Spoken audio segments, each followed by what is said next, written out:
নমস্কার বন্ধুরা, আমি জয়ী চলে এসেছি আরও একটি নতুন ভিডিও নিয়ে। আশা করছি আপনারা সবাই খুব ভালো আছেন, সুস্থ আছেন। আরও একটি নতুন ভিডিওতে আপনাদেরকে অনেক অনেক স্বাগত জানাই। তো আজকের আমি আপনাদেরকে মধুবালা ব্লাউজে কাটিং স্টিচিং পুরোটা কিন্তু দেখিয়ে দেব। তো এখানে দেখতেই পাচ্ছেন খাপটা আমার কত সুন্দর হয়েছে। তো আপনারা যে কোনো সাইজের জন্য করুন না কেন, আমি যে সূত্রের সাহায্যে বলে দেবো, আপনারাও যদি তাই করেন আপনাদের খাপও কিন্তু খুব সুন্দর হবে। আপনাদের কাছে রিকোয়েস্ট করছি ভিডিওটি স্কিপ না করে পরপর ধাপে ধাপে দেখুন, তাহলে আপনারাও কিন্তু মধুবালা ব্লাউজ তৈরি করা শিখে যাবেন। এখানে কিন্তু আমি একদম প্রপার সূত্রের সাহায্যে বলে দেবো, যার জন্য আপনারা যে কোনো সাইজের জন্যই করতে পারবেন। আর কোথায় কি বেশি নিতে হবে, সামনে হুক করলে কি করবেন, পিছনে হুক করলে কি করবেন, সেটাও কিন্তু আমি এখানে ডিটেলসে বলে দেবো। এখানে আমি সামনে হুক করেছি, আপনারা চাইলে কিন্তু পিছনেও হুক করতে পারেন। তো এখানে আমার গায়ে হলুদের একটা ব্লাউজ আছে, আর পিছনে যেহেতু এইরকম ডিজাইন হয়েছে বলে আমি সামনে হুক করেছি। আর এখানে দেখুন লাল কালারের লেস দিয়ে হাইলাইট করে দিয়েছি, কড়ি দিয়ে একটু ডেকোরেশন করে দিয়েছি। তো চলুন আজকের ভিডিওটি শুরু করা যাক।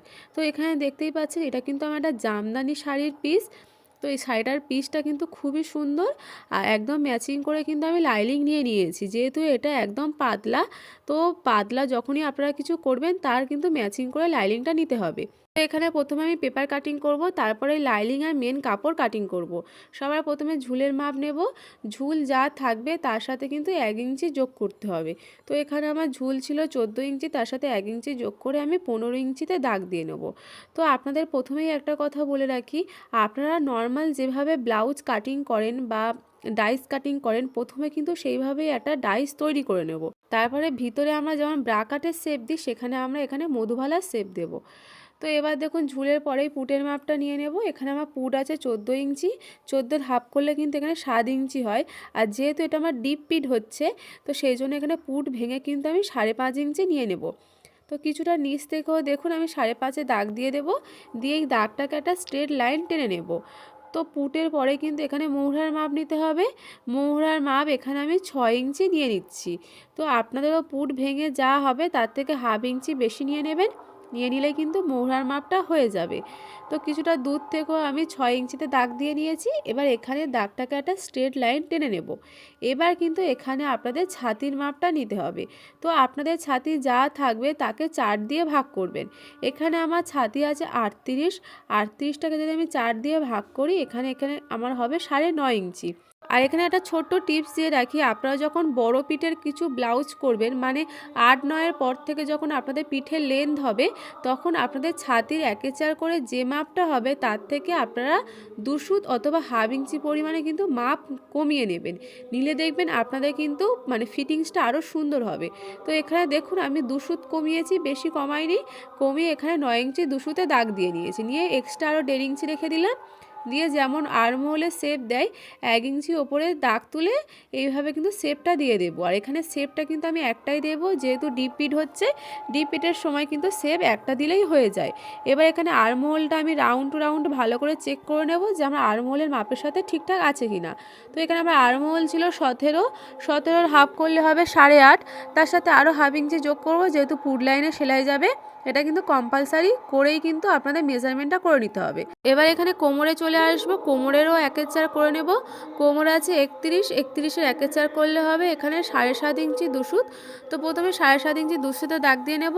তারপর এখানে আমি 1 ইঞ্চি বেশি রাখছি, তারপর 1.5 ইঞ্চি রাখলাম। এটা হলো এক্সট্রা, মানে ছাতিতে যেহেতু 1.5 ইঞ্চি রেখেছি, কোমরেও 1.5 ইঞ্চি রেখে দেবো। আর 1 ইঞ্চিটা হলো পিছন পাটে যে টেকিং হবে তার জন্য নিয়ে নিয়েছি। তো এই তো হলো আমাদের নর্মাল যেমন আমরা ব্লাউজের স্ট্রাকচারটা করি, তো সেইভাবেই কিন্তু করে নিয়েছি। এবার এখানে গলার চওড়াটা নিয়ে নেব। গলার চওড়া এখানে আমি 2 ইঞ্চি 2 সুত পরিমাণে নিয়েছি। এবার গলার লম্বাটা নেব। তো মধুবালা ব্লাউজের গলার লম্বা কিন্তু একটু বেশিই রাখতে হয়। তো প্রথমে এখানে আমি 6.5 নিয়েছি, কিন্তু তারপরে আমি একটু বাড়িয়ে নেব। তো নিচের দিকে চওড়াটা আমি 3 ইঞ্চির মতো নিয়েছি, নিয়ে এখানে কোনাকুনি শেপ দিয়ে দেব। তো এখানে মানে গলার লম্বাটা কিন্তু আমি 7 ইঞ্চি রাখছি, আপনারা চাইলে 7.5, 8 ইঞ্চি পর্যন্ত রাখতে পারেন। এবার এখান থেকে গলার শেপটা দিয়ে দেবো। তার জন্য দেখুন সুইট হার্ট শেপ যেভাবে হয় সেভাবেই দেব। নিচ থেকে 1.5 ইঞ্চি ওপরে একটা দাগ দিয়ে দেব। দাগ দিয়ে প্রথমে এটার সাথে এটা কোনাকুনি মিলিয়ে দেব। আর ওপর থেকে শেপটা দেখুন আমি আলতো হাতে ভিতরের দিকে ঢুকিয়ে এনেছি। ঢুকিয়ে এনে তারপরে কিন্তু ওই 1.5 ইঞ্চি যে দাগটা দিয়েছিলাম সেই দাগের সাথে কিন্তু একটু বাহির দিকে ঠেলে দিয়েছি, মানে একটু বাইরের দিকে হালকা করে আমি বের করে ঠেলে দিয়ে এভাবে কিন্তু সুইট হার্ট শেপটা কিন্তু দিয়ে নিয়েছি। তো মধুবালাতে আপনারা অবশ্যই চেষ্টা করবেন সুইট হার্ট শেপ দিয়ে করার। এবার এখানে বেল্টের পার্টটা প্রথমে কাটিং করব। তো আপনাদের পয়েন্ট যা থাকবে তার সাথে 3 ইঞ্চি যোগ করবেন। আমার পয়েন্ট ছিল 10, তার সাথে 3 ইঞ্চি যোগ করলে হবে 13 ইঞ্চি। তো একদম ওপরে ফিতেটাকে রেখে 13তে দাগ দিয়ে নেব। নিয়ে এখান থেকে একটা স্ট্রেট লাইন প্রথমে টেনে নেব। নেওয়া হয়ে গেলে এখানে বেল্টের যে শেপটা থাকে তার জন্য এখানে আমি 1/2 ইঞ্চি ওপরে একটা দাগ দেব। তো দেখুন এখান থেকে 1/2 ইঞ্চি ওপরে একটা দাগ তুলব। তুলে কিন্তু এখানে নর্মাল যেমন বেল্টের শেপ হয় তেমন কিন্তু বেল্টের শেপটা দিয়ে দেব। এবার কিন্তু মেন জিনিস মানে মধুবালার যে খাপটা হয় খাপটা তৈরি করব।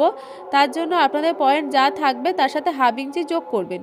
তো আমার পয়েন্ট ছিল 10, তার সাথে 1/2 ইঞ্চি যোগ করে আমি কিন্তু 10.5 দাগ দিয়ে নেব।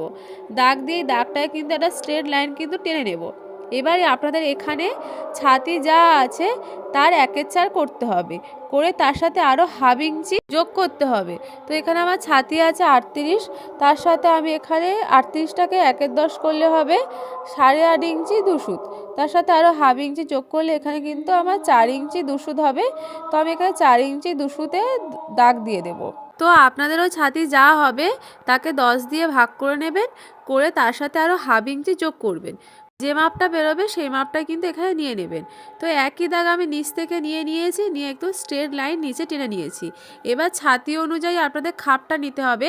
আপনাদের ছাতি যদি 28 থেকে 34-এর মধ্যে হয় তাহলে খাপ নেবেন 1.5 ইঞ্চি, 35 থেকে 42-এর মধ্যে হলে নেবেন 2 ইঞ্চি, আর 43 থেকে মানে 43-এর পর থেকে যদি আপনাদের মানে সাইজ হয় তার জন্য নেবেন 2.5 ইঞ্চি। এবার এখানে একটা কথা বলে রাখি, যেহেতু আমি যখন ছাতির 1/4 মাপ নিয়েছিলাম তখন কিন্তু ওখানে আমি 2 সুত বা 1/2 ইঞ্চির মতন কমিয়ে নিয়েছিলাম। তো সেই মাপটা কিন্তু আপনাদের এই খাপের সময় কিন্তু এক্সট্রা নিতেই হবে, নলে কিন্তু আপনাদের খাপ ছোট হয়ে যাবে, বা এক্সট্রা নিলে আপনাদের খাপের ফিনিশিংটা আরও সুন্দর হবে। তো সেই জন্য আমি মানে 2 ইঞ্চি নেওয়া উচিত, কিন্তু এখানে আমি 2.5 ইঞ্চি নিচ্ছি। এবার 2.5 ইঞ্চিটা আপনাদের কিন্তু দুদিকে হাফ করে নিতে হবে। তো 2.5-এর হাফ করলে কিন্তু 1 ইঞ্চি 2 সুত হবে। তো মিডিলে যে দাগটা দিয়েছিলাম তার থেকে একদিকে 1 ইঞ্চি 2 সুত দাগ দিয়েছি, অপর দিক থেকে 1 ইঞ্চি 2 সুতে দাগ দিয়েছি।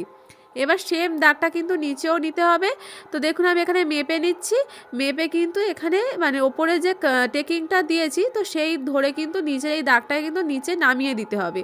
তো আমার হাতের দিকে ভালো করে লক্ষ্য করুন আমি কি করলাম, তাহলে আপনারা বুঝতে পারবেন। এই পার্টটা কিন্তু আপনাদের টোটালি কেটে বাদ হয়ে যাবে, গিয়ে কিন্তু আপনাদের খাপটা তৈরি হবে।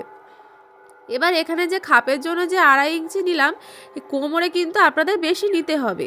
তো এটা সব নেওয়ার পরে লাস্টে কিন্তু আপনারা নেবেন, তাহলে আপনাদের মানে নিতে সুবিধা হবে। প্রথমে যদি নিয়ে নেন তাহলে কিন্তু বুঝতে একটু অসুবিধা হতে পারে, যেহেতু আমি বললাম এই 2.5 ইঞ্চি যে খাপটা যে করেছি এটা কিন্তু সম্পূর্ণ মানে বাদ হয়ে যাবে।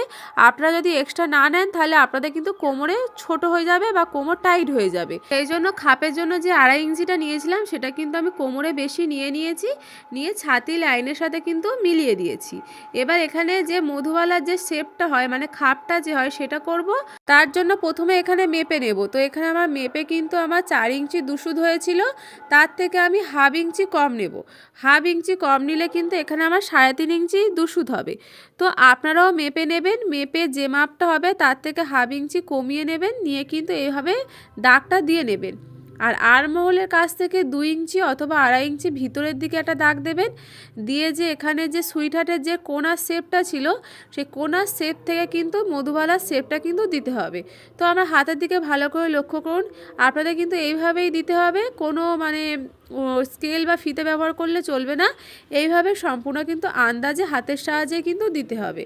তো এখানে দেখুন শেপটা সুন্দরভাবে দিয়ে দিয়েছি। এখানে কিন্তু আমার মধুবালার যে খাপটা হয় সেটা কিন্তু সম্পূর্ণ কমপ্লিট হয়ে গেছে। তো আপনারা চাইলে ভিডিওটি আরেকবার ব্যাক করে কিন্তু ভালোভাবে দেখতে পারেন সুন্দরভাবে, তাহলে কিন্তু আপনারাও বুঝে যাবেন। তো এখানে কিন্তু আমার পুরোটা কমপ্লিট হয়ে গেছে, যেমনটা ড্রয়িং করেছি তেমনটাই কিন্তু কাটিং করে নেব। আর এখানে আমি সামন পাট পিছন পাট কিন্তু একসাথেই মানে ড্রয়িং করেছি। তো আমি কিভাবে সামন পাট আর পিছন পাটটাকে আলাদা করছি সেটাও আমি আপনাদেরকে দেখিয়ে দেবো। তো এখানে কোমরে একটা শেপ দেবো, তার জন্য কিন্তু ফিনিশিং আরও সুন্দর হয়। তো একদম দেখুন বাইরে যে এক্সট্রা লাইনটা ছিল সেখানে 2 সুত পরিমাণে ওপরের দিকে দাগটাকে তুলে কিন্তু এইভাবে আলতো হাতে কিন্তু মিলিয়ে দিয়েছি। তো এইভাবে আপনারাও করবেন, দেখবেন আপনাদেরও কিন্তু শেপ খুব সুন্দর হবে, ব্লাউজের কিন্তু মানে ফিটিংসও কিন্তু খুব ভালো হবে। এবার যেমনটা ড্রয়িং করা ছিল তেমনটাই কিন্তু এখানে কাটিং করে নেব। তো আপনাদের কাছে রিকোয়েস্ট করছি, আপনারা এখনও যদি চ্যানেলটিকে সাবস্ক্রাইব করে না থাকেন অবশ্যই চ্যানেলটিকে সাবস্ক্রাইব করে দেবেন, আর পাশের বেল আইকনটা অবশ্যই প্রেস করে রাখবেন। আর ভিডিওটি যদি আপনাদের একটু হেল্পফুল বলে মনে হয় তো অবশ্যই লাইক করে রাখবেন, আর একটা কমেন্ট করে দেবেন যে আপনাদের কেমন লাগলো। তো এবার পিছন পাটা রেডি করে নেবো, তার জন্য কিছুই নয়, আপনাদের কোমর যা থাকবে তার 1/4 করে নেবেন, নিয়ে তারপরে 1 ইঞ্চি বেশি নেবেন টেকিংয়ের জন্য, এক্সট্রা মার্জিনটা রেখে দেবেন, দিয়ে কিন্তু আপনারা তারপরে মানে যেটুকুনি বাড়তি থাকবে সেটা কেটে বাদ দিয়ে দেবেন।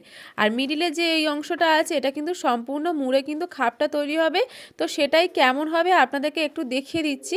এইভাবে সেলাই হয়ে কিন্তু খাপটা কিন্তু তৈরি হবে। এবার সামন পাটটা কিন্তু যেমনটা ড্রয়িং করা আছে তেমনটা কাটিং করে নেব, নিয়ে সামন পাটে কিন্তু বেশি নিতে হবে, যেহেতু আমরা যখন ড্রয়িং করেছি কোনো কিন্তু সেলাই মার্জিন নিইনি। এই ডাইসগুলো বসিয়ে কিন্তু আমি লাইলিংয়ে বসিয়ে কিন্তু এক্সট্রা মার্জিনটা নিয়ে নেব। তো আমি যেহেতু সামনে হুক করছি তো তার জন্য কিভাবে কোথায় এক্সট্রা মার্জিন নেব সেটাও কিন্তু আমি আপনাদেরকে বলে দেবো। তো এখানে যেমন শেপ ধরে কিন্তু আমার ড্রয়িং করা ছিল তেমনটাই কিন্তু এখানে কাটিংটা করে নেব। আর মধুবালাতে আপনারা যদি গোল গলা করতে চান সেটাও কিন্তু করতে পারেন, তবে আমি বলবো এই ধরনের সুইট হার্ট শেপ করলে কিন্তু আপনাদের মানে লুকটা কিন্তু ভালো আসে। চৌকো গলা বা ভি গলাতে কিন্তু খুব একটা মানে ভালো হয় না। তো পেছনের ডাইসটা তো আমরা অলরেডি কাটা মানে হয়ে গিয়েছিল, তো যেহেতু এটা আমার সামনে হুক হচ্ছে সেই জন্য কিন্তু পেছন সাইডটা কিন্তু আপনাদের লাইলিংয়ের জোড়া দিকেই কিন্তু বসাতে হবে। আর আপনারা যদি পেছন সাইডে হুক করতেন তাহলে আপনারা কিন্তু মানে লাইলিংয়ে যেটা খোলা দিক থাকে সেই দিকে বসিয়ে মানে 1/2 ইঞ্চি বেশি নিয়ে নিলেই কিন্তু হয়ে যেত। নর্মাল যেভাবে পেছনে যেভাবে হুক করে সেইভাবে কিন্তু করলে হয়ে যেত। যেহেতু আমি সামনে হুক করব সেই জন্য পেছন পাটটা কিন্তু আমি জোড়া দিকেই বসিয়েছি। এবার পিছন পাটে কিন্তু আমাদের বেশি নেওয়ার কিছু নেই, যেমনটাই আছে তেমনটাই কাটিং করে নেব। আর সামনের পাটের এই দুটো অংশে কিন্তু আপনাদের বেশি নিতে হবে। তো প্রথম যে রাউন্ড অংশটা আছে সেখানে কিন্তু 1/2 ইঞ্চি করে বেশি রাখতে হবে। 1/2 ইঞ্চিটা কিন্তু সম্পূর্ণ সেলাইয়ে চলে যাবে। তো পুরো রাউন্ড করে করে ফিতেটাকে ঘুরিয়ে ঘুরিয়ে দেখুন এখানে আমি দাগ দিয়ে নিচ্ছি। আর এবার যেহেতু সামনে হুক করব সেই জন্য যেদিকে সোজা দিক আছে সেদিক থেকেও কিন্তু 1/2 ইঞ্চি বেশি নিতে হবে। তো ফিতেটাকে আমি রেখে এখানে আমি 1/2 ইঞ্চি নিয়ে নিচ্ছি, আপনারা চাইলে 2 সুত পরিমাণও কিন্তু নিতে পারেন। নিয়ে দেখুন এই দাগটাকে স্ট্রেট একটা নিচের দিকে দাগ আমি কিন্তু টেনে নেব। এবার চলে আসবো সাইডের যে অংশটা আছে এস পার্ট মতন আছে সেখানে কিন্তু আপনাদের সেলাই মার্জিন নিতে হবে।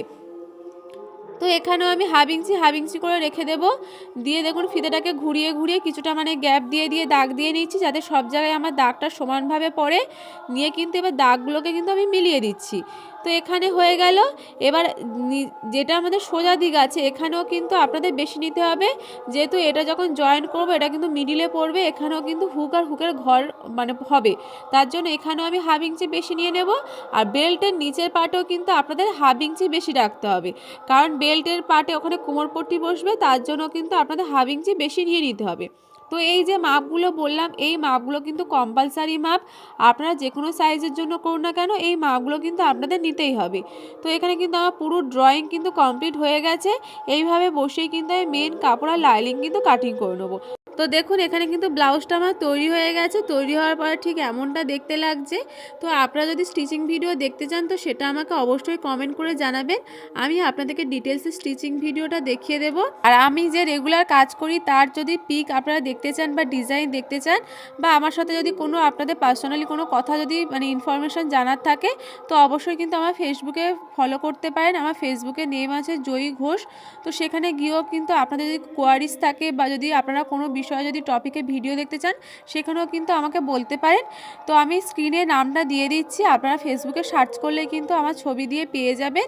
আজকের ভিডিওটি কেমন লাগলো অবশ্যই কিন্তু কমেন্টে জানাবেন, ভালো লাগলে অবশ্যই এটা লাইক করে দেবেন, শেয়ার করে দেবেন। আজকের জন্য এই পর্যন্ত, দেখা হচ্ছে আমার পরবর্তী ভিডিওতে। ভালো থাকবেন, সুস্থ থাকবেন, টাটা।